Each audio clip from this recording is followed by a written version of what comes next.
విశాఖపట్నం పశ్చిమ నియోజకవర్గ అభ్యర్థి అడారి ఆనంద్ కుమార్ భారీ ర్యాలీ. నూకాలమ్మవారికి పూజలు చేసి ర్యాలీగా నామినేషన్ బయలుదేరిన అభ్యర్థి అడారి ఆనంద్ కుమార్ రాజ్యసభ సభ్యులు వైవి సుబ్బారెడ్డి. ఈ సందర్భంగా సుబ్బారెడ్డి మాట్లాడుతూ జగన్మోహన్ రెడ్డి ఆశీస్సులతో పశ్చిమ నియోజకవర్గం అభ్యర్థిగా అడారి ఆనంద్ కుమార్ నామినేషన్ జరుగుతుంది. నియోజకవర్గంలో అత్యంత ప్రసిద్ధి చెందిన నూకాలమ్మవారి ఆశీస్సులు తీసుకోవడం ఎంతో శుభకరం. అడారి ఆనంద్ కుమార్ మంచి మెజార్టీతో గెలవాలని అమ్మవారికి ప్రత్యేక పూజలు చేశామన్నారు. విశాఖ పార్లమెంట్ అభ్యర్థిగా బొత్స ఝాన్సీ మెజార్టీతో గెలిపించాలని కార్యకర్తలకు పిలుపునిచ్చారు. తెలుగుదేశం పార్టీ ఓటమి భయంతోనే గుడికి తాళాలేశారని సుబ్బారెడ్డి మండిపడ్డారు.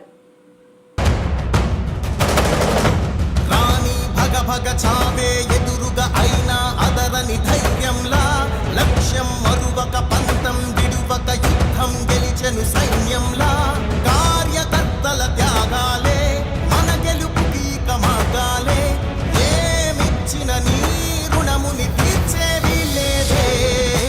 జై జై జై జై జై జగనంటూ సై సై సై సై నీ సాగే లేరంటూ జై జై జై జై జై జగనంటూ సై సై సై సై సాగరే తోడుంటూ నీవే సారథి నీవే వారధి నీవే పిడికిలి పార్టీకే నీవే చమురివి నీవే వెలుగువి నీవే అండవి జెండాకే ఏం తగిలిన గాయాలే నీ సహనము చూపావే ఏం అదరక ఏం బెదరక ముందుకు దూకావే.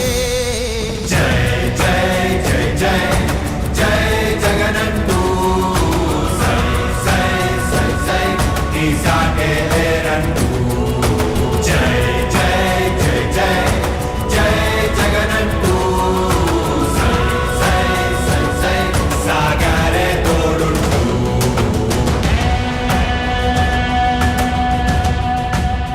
ప్రతి ఇంటి గడపని తొక్కినదే ప్రతి ఓటుని ఒడుపుగా పట్టినదే మన గుర్తుని చరితగా చెక్కినదే నువ్వేగా రాజన్న రాజ్యం తెచ్చినదే జగనన్నని రాజును చేసినదే నిరుపేదల రాతలు మార్చినదే నువ్వేగా మరిగిన నెత్తురు నీ దశలే రగిలితే నిప్పుల ఉప్పెనలే ఎదురుగా నిలబడు శత్రువులే ఎవరంట పిడుగులు పడినను పట్టదులే అడుగుకి అలసట పుట్టదులే ఈ గురి ఎప్పుడు తప్పదులే పదమంట పదమంట. అందరికీ నమస్కారం.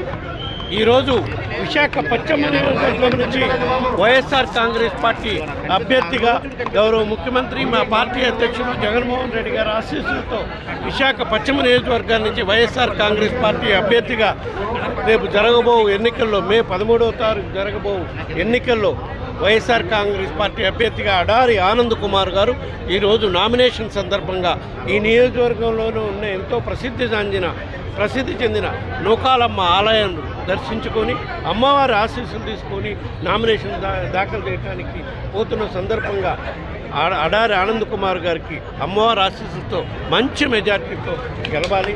అదేవిధంగా అమ్మవారి ఆశీస్సులతో గౌరవ ముఖ్యమంత్రికి జగన్మోహన్ రెడ్డి గారు కూడా మళ్ళా ఈ రాష్ట్రానికి అమ్మవారి ఆశీస్సులతో ముఖ్యమంత్రి కావాలి. అదేవిధంగా ఇక్కడ విశాఖ పార్లమెంటు అభ్యర్థిగా ఉన్న బొత్స ఝాన్సీ గారు కూడా అమ్మవారి ఆశీస్సులతో మంచి మెజార్టీతో గెలవాలని కోరుకుంటూ సార్. ఎన్ని గంటలకు గుడికి తాళం వేశారు సార్? ఇవన్నీ తెలుగుదేశం పార్టీ ఓటమి భయంతో ఏ విధంగా చీప్గా పాలిటిక్స్ చేస్తున్నారనే దానికి ఇక్కడ వేలాది మంది ప్రజలు వచ్చి 2 గంటల నుంచి వెయిట్ చేస్తున్నారంటే గుడి అమ్మవారి దర్శనం చేసుకోకుండా చేయాలి, ఆ విధంగా వీళ్ళని అడ్డుకోవాలి అని దుర్మార్గపు ఆలోచనలు చేస్తున్నారంటే ఓటమి భయంతోనే. తప్పకుండా ప్రజాస్వామ్యంలో ఎక్కడైనా ఎవరైనా నమ్మకం ఉండే ప్రతి వ్యక్తి గుడికి పోయి అమ్మవారి ఆశీస్సులు స్వామివారి ఆశీస్సులు తీసుకునే హక్కు ఆ దైవం మనకు కల్పించింది. అట్టాటి హక్కును కూడా వీళ్ళు కాలరా చూస్తే ప్రజలు తిరగబడే రోజు వస్తుందనే దానికి ఇదే నిదర్శనం.